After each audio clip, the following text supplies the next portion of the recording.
Right now, while you are sitting there listening to me, your body is running a defense operation you will never feel. Cells are moving through your bloodstream, checking every surface they pass, deciding in a fraction of a second whether something belongs to you or does not. It has been happening your whole life, without ever once asking your permission. And here is what almost nobody is told about it. Your defenses do not simply fade because you are getting older. They fade because no one ever told you what to feed them. That is the difference between a bug that costs you 2 days and a bug that costs you 3 weeks. Between a winter spent living your life and a winter spent indoors waiting to feel like yourself again. Before we go further, I want to be straight with you. If you take immunosuppressant medication after a transplant, if you are in cancer treatment, or if you live with an autoimmune condition, some of what follows can work differently for you. In your situation, the goal may even point the opposite direction. Please talk to your own doctor before you change anything. Food supports your defenses. It is not a substitute for vaccination or for any treatment you have been prescribed. I am not a doctor, and nothing here is medical advice. This channel uses an AI-generated presenter and an AI-generated voice, and everything here is education. There is a word for what happens to the immune system with age, and it is worth knowing because it is so often described wrongly. The word is immunosenescence. It does not mean your immune system switches off. The National Institute on Aging describes something more specific than that, an immune system that becomes slower to recognize something it has never met before, and slower to stand down once the threat has passed. Consider what each half means in ordinary life. Slower to recognize is why a bug that used to knock you flat for a weekend now takes the better part of a fortnight. Slower to stand down is why you can feel worn out and achy for weeks after the infection itself has gone. The alarm is still ringing in an empty building. The reason food matters here is not mystical. Immune cells are built, powered, and replaced using raw materials that come off your plate. The NIH Office of Dietary Supplements is specific about this. Vitamin C, vitamin D, zinc, and protein each have defined roles in how immune cells develop and how they function. When one of them runs low, the machinery does not stop. It runs slower. And slower is precisely the problem we are trying to solve. And every one of those raw materials sits in ordinary food at an ordinary price. Stay with me through all 6, because the food at number 1 is the one almost everyone walks straight past in the produce aisle. Before we begin, do something for me. Put your age in the comments below and tell me whether you have noticed the quiet signs. Colds that linger longer than they used to. A whole week of feeling wiped out after what used to be a 2-day thing. And while you are thinking about that, in just a moment a code will appear on your screen. When it does, take your phone, open the camera, and scan it. It downloads a free copy of the book, The 90-Year Blueprint. It is the daily pattern of the longest-lived people on Earth, from what they put on their plates, to how they move, to how they sleep. This is my gift to you. There is nothing to pay and there is nothing to sign up for. The only thing I ask in return is that you actually use it. One more thing before we count down, said plainly, because the AI disclosure on this channel is part of the script, not the fine print. The presenter you are watching and the voice you are hearing are AI generated. On this channel, the host never claims to be a doctor, a nurse, or any kind of medical professional. Everything here is education drawn from published guidance from the National Institutes of Health and other public health institutions. For every food on this list, I will tell you which institution the figure came from. Now you need one picture in your head because it makes every food that follows make sense. Your immune system works in 2 layers. The first layer is the innate side, the front line. It is fast, it is general, and it does not need to have met a threat before to attack it. Those are your neutrophils, your natural killer cells, the barrier of your skin and the lining of your gut. They are the guards at the door. The second layer is the adaptive side. It is slower, but it learns. It studies whatever got past the door, then builds antibodies shaped precisely for that one invader and keeps the blueprint on file. That is why you generally only get chickenpox once. Both layers age, and they age differently. The front line gets slower to react. The learning side gets slower to learn and holds on to its old files more tightly than it builds new ones. Every food in this countdown feeds one of those two layers, and several feed both. I will tell you which as we go, because knowing why a food works is what makes you keep eating it. We are going to count down from number 6 to number 1. Number 6, red bell peppers. Let me start with the mechanism, because the mechanism is the whole reason this food is on the list. Vitamin C is not a general tonic. It has specific jobs. The NIH Office of Dietary Supplements describes vitamin C as supporting the function of phagocytes, the cells that engulf and clear invaders, and of T lymphocytes, which sit on the learning side of the system. It also supports the skin barrier, and the skin barrier is the wall that stops most invaders from ever needing an immune response at all. That last point gets overlooked constantly. Half of good defense is never being breached in the first place. Now, why am I naming red bell peppers rather than oranges? Because wait for weight, one medium red bell pepper carries more vitamin C than an orange does. Most people find that genuinely hard to believe when they first hear it. The adult recommended intake is 90 milligrams a day for men and 75 milligrams for women, and a single red pepper covers that comfortably. Two more things worth knowing before I tell you what to do with them.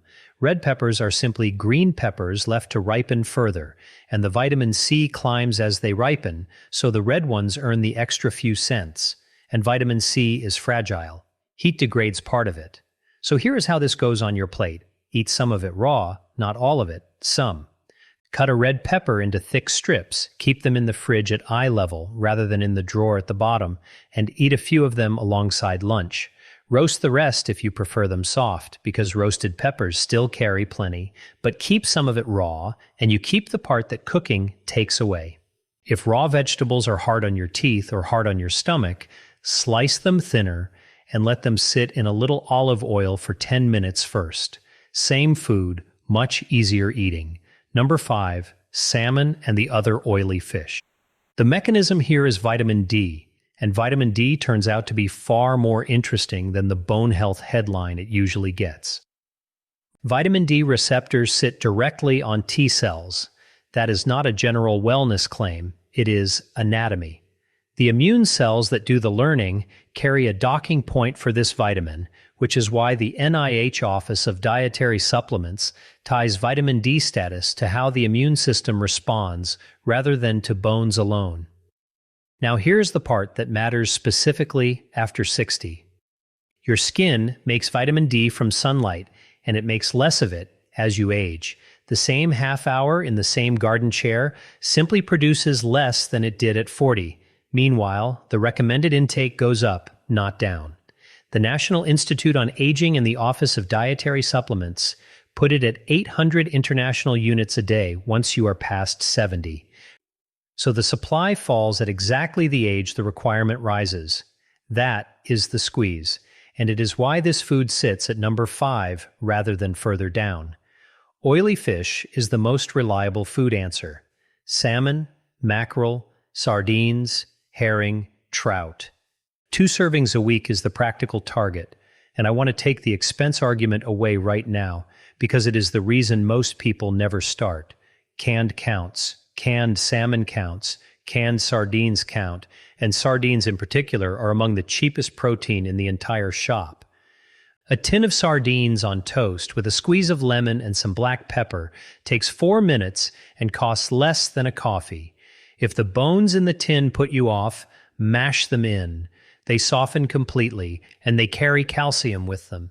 And if you genuinely dislike fish in every form, this is one worth raising with your own doctor, because a blood test can tell you where you actually stand rather than leaving you to guess. Number 4.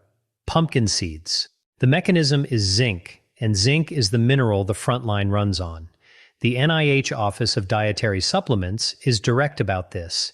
Zinc is required for the development and the normal function of neutrophils and natural killer cells.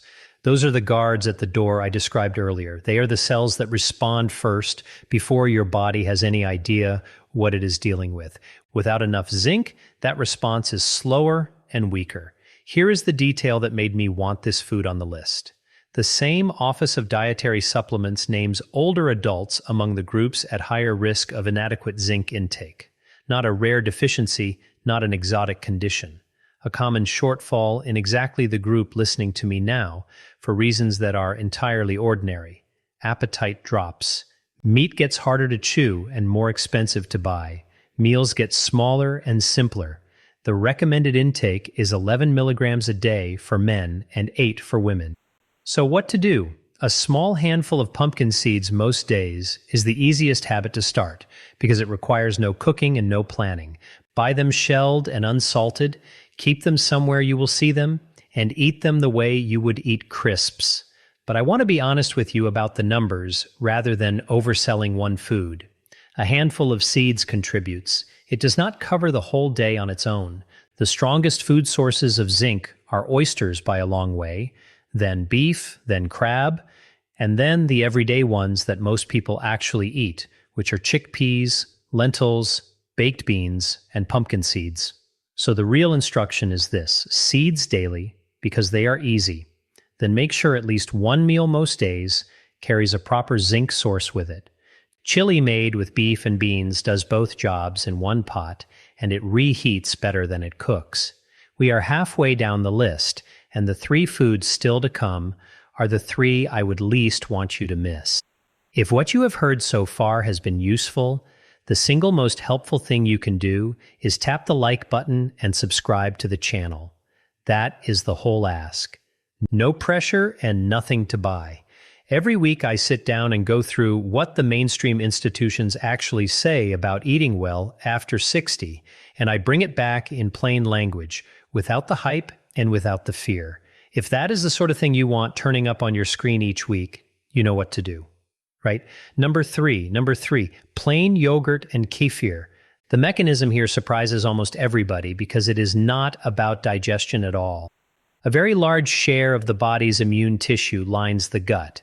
It has a name: gut-associated lymphoid tissue. Immune cells are stationed along the length of your intestine in enormous numbers, and they sit there for a reason. The gut is the single biggest surface where the outside world meets the inside of your body, far bigger than your skin. Every mouthful you swallow arrives at that border. The National Institute on Aging and the wider NIH describe an ongoing conversation between the bacteria living in your gut and the immune cells stationed alongside them. That community shifts with age, with illness, and particularly after a course of antibiotics. Live culture fermented foods are the everyday way of supporting it, which brings me to plain yogurt and kefir. Yogurt, you know. Kefir is a thinner, tangier fermented milk you drink rather than spoon, and it typically carries a wider range of cultures than yogurt does. Now, the trap, and it is a big one, most of the yogurt on the shelf at eye level is a dessert wearing a health label. Fruit on the bottom, corner of honey, low fat and sweetened. Some of those carry as much sugar as a pudding, and you are then feeding exactly the wrong things. So here is the rule.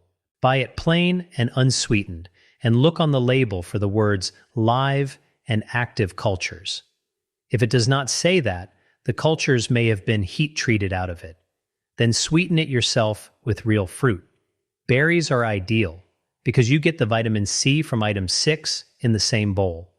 One small bowl most days does more than a large bowl once a week. This is a habit, not a treatment. Number 2, eggs and legumes. And the mechanism is the one that connects everything else on this list: protein. Here is the sentence I would most like you to remember from this whole video. Antibodies are proteins. They are not something abstract. They are physical molecules your body constructs out of amino acids, and amino acids come from the protein you eat. The adaptive side of your immune system, the side that learns and remembers, manufactures its weaponry from the raw material on your plate. And immune cells are not built once and kept forever. They are replaced constantly in enormous numbers for your entire life. That production line needs feeding every single day. Now, the part that is specific to your age group, and the National Institute on Aging is clear about it, protein needs do not fall as you get older. If anything, the body becomes less efficient at using what it gets. But appetite very often does fall. Portions get smaller, cooking for one gets tiring, and the protein is usually the first thing quietly dropped from the plate. The result is a slow shortfall that nobody notices because nothing hurts. It shows up as a slower response when you finally need one. So, practically, eggs are the simplest complete protein in the shop. They need no preparation worth the name, and for most people, they are the cheapest, reliable source there is. Legumes, which means lentils, chickpeas, black beans, kidney beans, and baked beans, bring protein along with fiber that feeds the gut community we just talked about at number 3. And here is the specific instruction that changes the most for the least effort. Put protein in every meal, rather than loading it all into dinner. Breakfast is the meal where it is nearly always missing. 2 eggs or a bowl of that plain yogurt moves more than any supplement will. Number 1, mushrooms. This is the one I told you almost everyone walks straight past in the produce aisle. And now I get to tell you why it deserves the top of the list. Mushrooms carry a fiber in their cell walls called beta-glucan. What makes beta-glucan different from ordinary fiber is that your innate immune system has receptors that recognize it directly.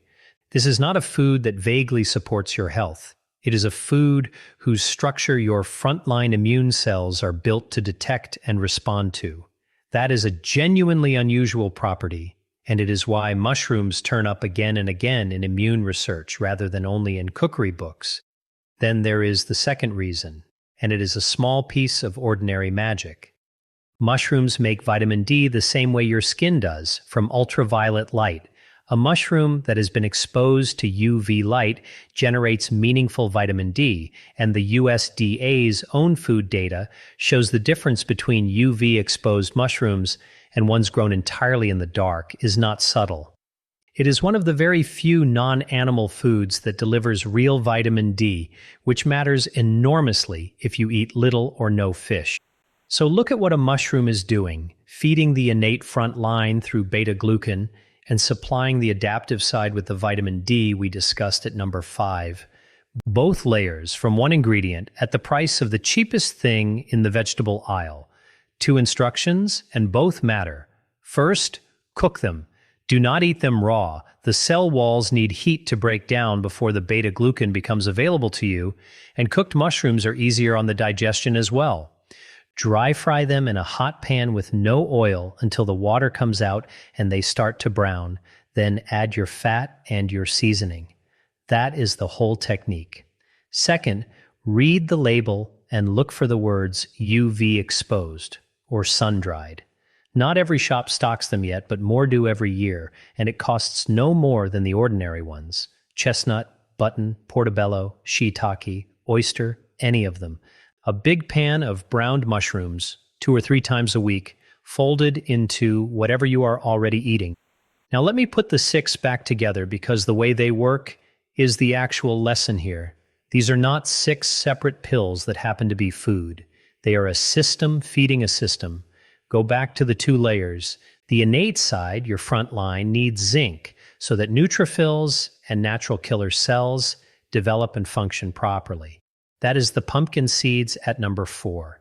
It needs beta-glucan, which its receptors are built to recognize, and that is the mushrooms at number 1. And it needs intact barriers, the skin and the gut lining, which brings in the vitamin C from the red peppers at number 6, and the live cultures from the yogurt and kefir at number 3. The adaptive side, the side that learns and remembers, needs vitamin D because its T cells carry receptors for it.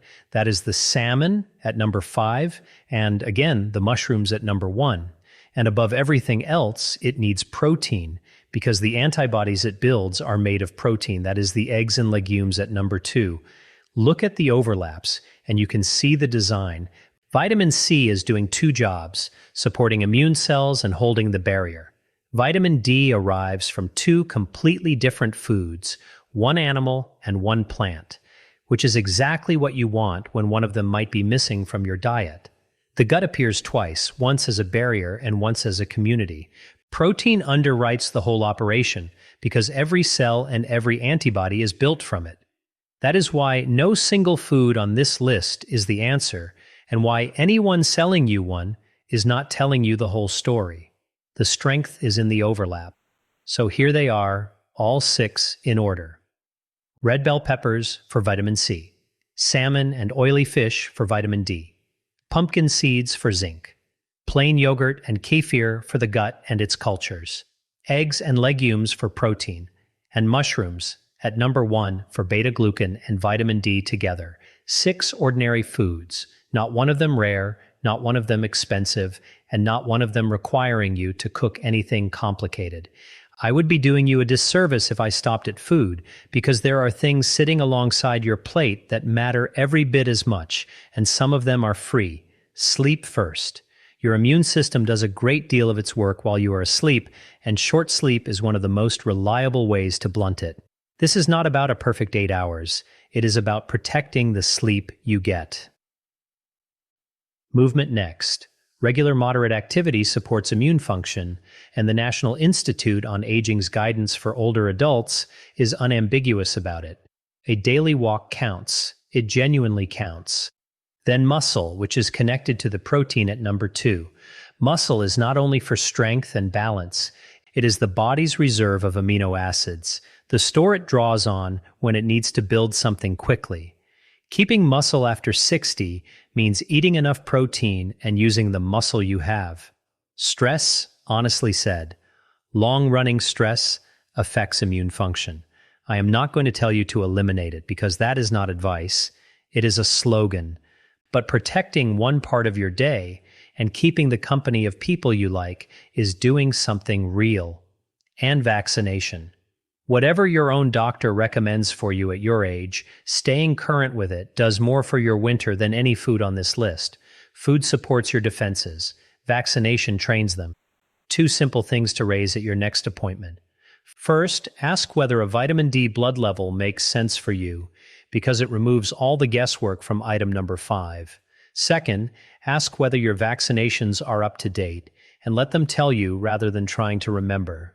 And here is the honest caveat I owe you. For someone with a diagnosed condition, this advice can flip completely. What supports one person's immune system is exactly what another person is being treated to reduce. That is not a contradiction. It is why the person who knows your notes has to be the one who decides. I want to say one more thing before we finish, and I mean it kindly. If you are sitting there thinking you have spent 30 years eating the wrong way and the damage is done, please put that down. Your immune system is not a monument to your past. It is rebuilt constantly out of what you give it this week. The cells doing the work today are not the cells that were doing it last month. That is the genuinely hopeful part of this biology, and it does not stop being true at 70 or at 80.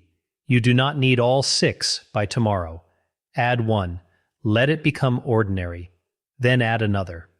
And if someone came to mind while you were listening, someone who has caught everything going round this year, someone who has spent this winter feeling worn down and cannot work out why, then please send this to them.